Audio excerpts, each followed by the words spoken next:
If you've been looking at Gather Round and are trying to figure out what you actually get in a unit, I'm here to help. Because let's face it, one of the hardest things about choosing curriculum is the fact that you just feel like you need to see it for yourself. And when you can't get to a homeschool convention or maybe find the curriculum at your homeschool convention, it's harder than ever to make the decision for your family.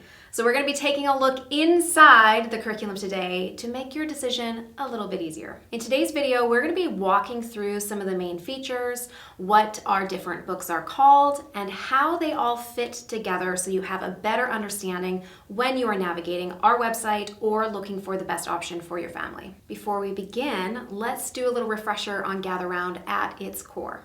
At its core, Gather Round is basically this. The idea is that you are bringing together all of your students from kindergarten through grade 12. You are combining all of their subjects. Math is separate, so everything else you're combining and you are doing together through the lens of one interesting theme or topic that your family is interested in. They're going to be covering their subjects through that at their individual levels.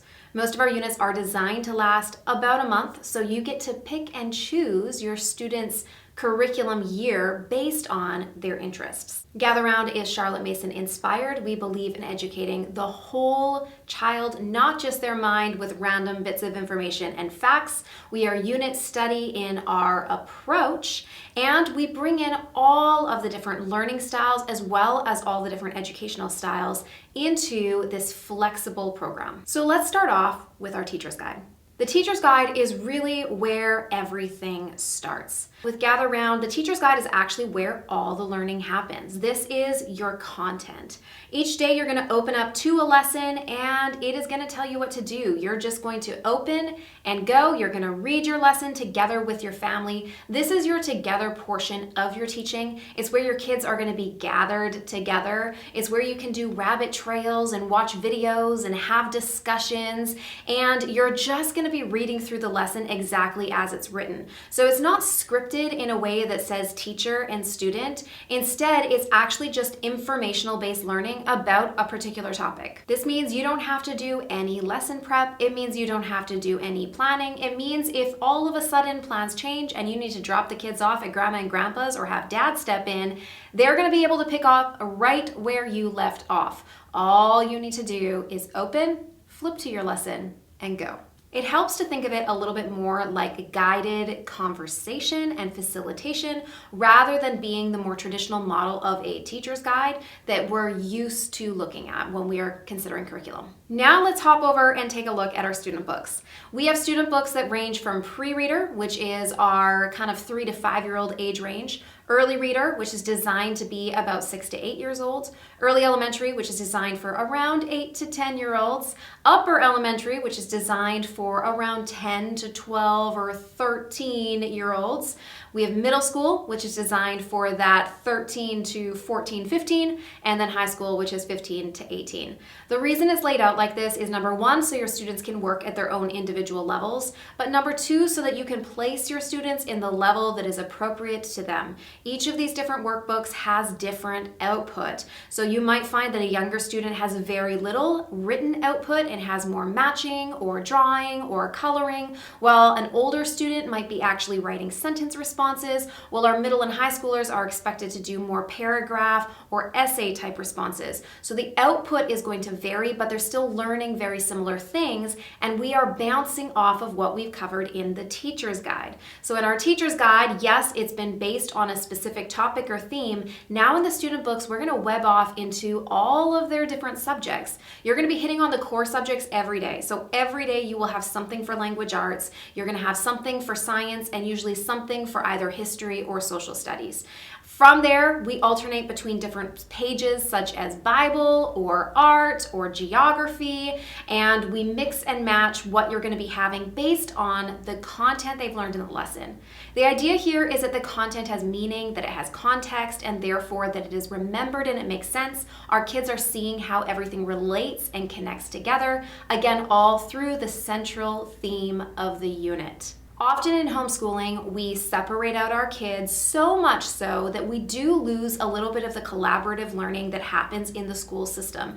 And that's one of the aspects of school that is a huge benefit. Our kids get to work together with other students, they get to collaborate, they get to discuss, they get to work on projects together. But in homeschooling, when we separate everybody out into their own grade levels, we lose that discussional-based and project-based learning. So with Gather Round, you're going to be able to go back to that. Because your students are all learning similar content with different output, it brings back the conversation around the dinner table. If dad comes home and asks what everyone was learning about, they're all going to be chiming in with different levels of details and different layers of learning on the same topic that they can all add to. You can have them work together for projects or for experiments rather than dividing yourself up into a million different angles. So what does this actually look like in practice? It's so easy, let me tell you. So all you're gonna do is you're gonna start off your morning with your together time. Usually that's right after breakfast or after chores or whenever you're ready to get started with your day.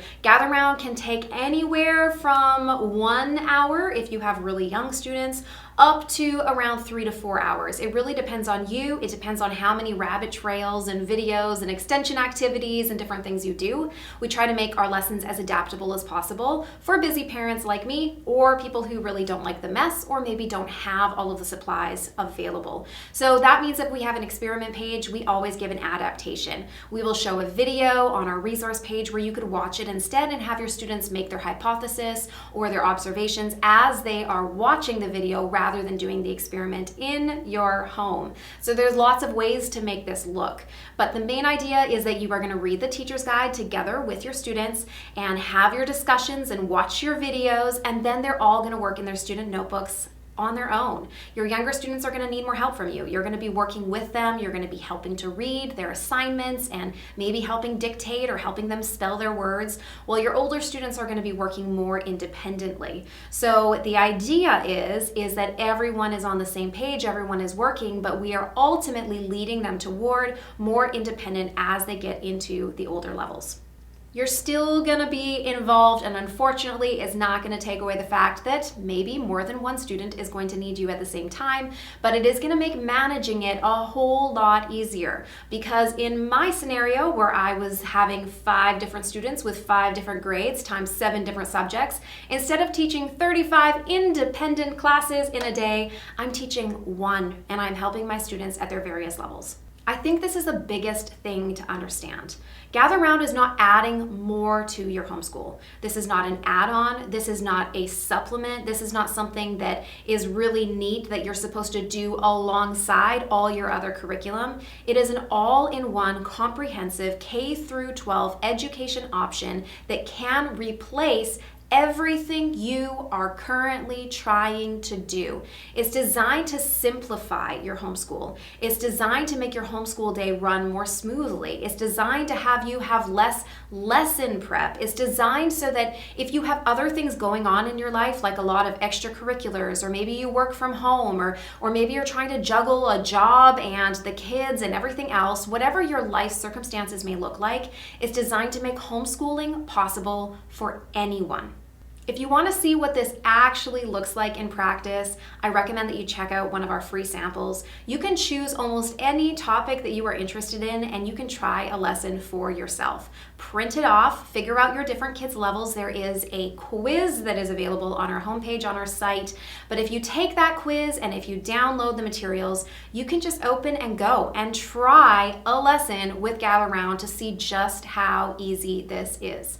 One of the number one things that people face when they start something like this, because of how much it simplifies your day, is they start to question, is this enough? Because we have been conditioned that only through volume can our progress be tracked. And it is a mindset shift. It is a difference. So if you're coming from a more traditional mindset, expect that. Come expecting that it's going to be a little bit of a change. But what we've seen over and over and over again is that while it is less, We can expect more out of our kids because we're not having all of this content and sheer volume thrown at them. It means that the lessons are remembered. It means they are retained. It means that your time is more efficiently spent and that you can actually enjoy your homeschool experience and spend your free time doing all the extra stuff, the fun stuff that you actually want to be doing instead. Try it for yourself and let us know what you think in the comments.